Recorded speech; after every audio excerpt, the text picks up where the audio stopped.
Hey,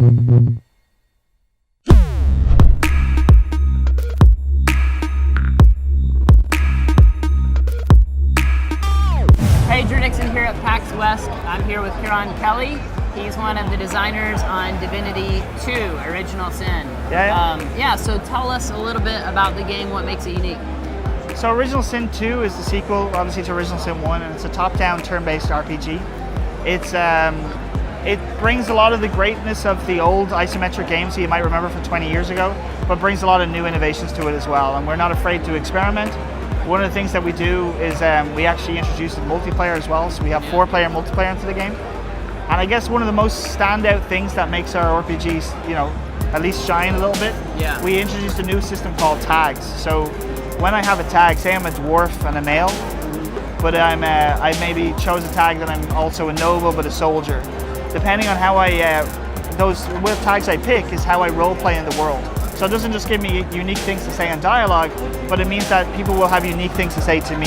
So it means that each NPC in the game has a very vast amount of content that you will never experience unless you play various different races and various different classes. Yeah, and you were showing me the game just now, and there's a lot of options in terms of what kind of character you're going to be, whether you're going to be good or evil or somewhere in between, and how you're going to interface with the world.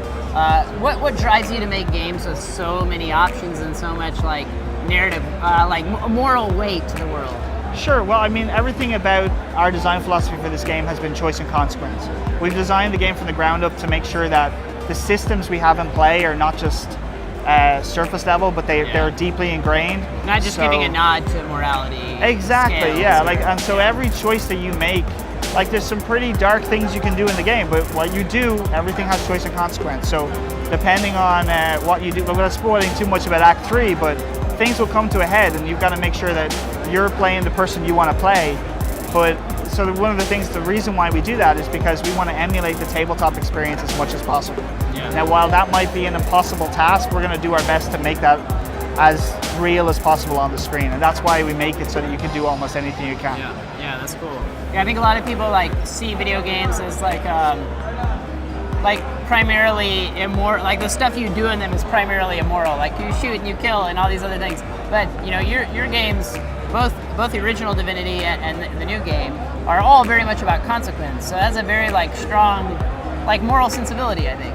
Yeah, and a lot of it though is also then it's down to the interpretation, right? So unfortunately for us in this world, everything's very gray, at least in terms of perspective, and everyone thinks this or this, and it's different. And so in this way, we make sure that we make this world where you interpret what you want to interpret and then try and live your life in the world that way. And so we do our best to make sure that happens. Yeah, that's cool. If you had to narrow down to one thing, what do you hope players gain from their experience playing Divinity 2? What I hope what they gain is this unique experience that wows them, that when they finally share it with their friend who's also played the game, they realize that they didn't have the same experience because the game is that varied and deep. I think we've got a game there that will really make RPG players happy to play it. It'll play to nostalgia, but it's not afraid to experiment, but mostly it's going to make sure that people have an experience that feels personal to them. Yeah, that's cool. One last question I like to ask game designers is, why do you make games? What drives you to do what you do? I make games because of my wife. No, I'll be honest, I didn't think this was realistically possible if I'm real. So she was the one to say, listen, you need to go and do this because it's in your heart. And I make games because I love creating worlds and environments and stories for people to interpret and experience. So be it writing a story or playing a tabletop with friends, creating a world that feels alive to them just drives me. Well, Divinity Original Sin 2 looks fantastic. We just got to check it out. When can people, it's coming out very soon, right? Just a few weeks. Yeah, the full build is actually here. The guys are playing it right now, but it's coming out September 14th, so just under 2 weeks. Awesome, yeah. Be sure to look for that very soon, just in a few weeks. And that's it for us here at PAX.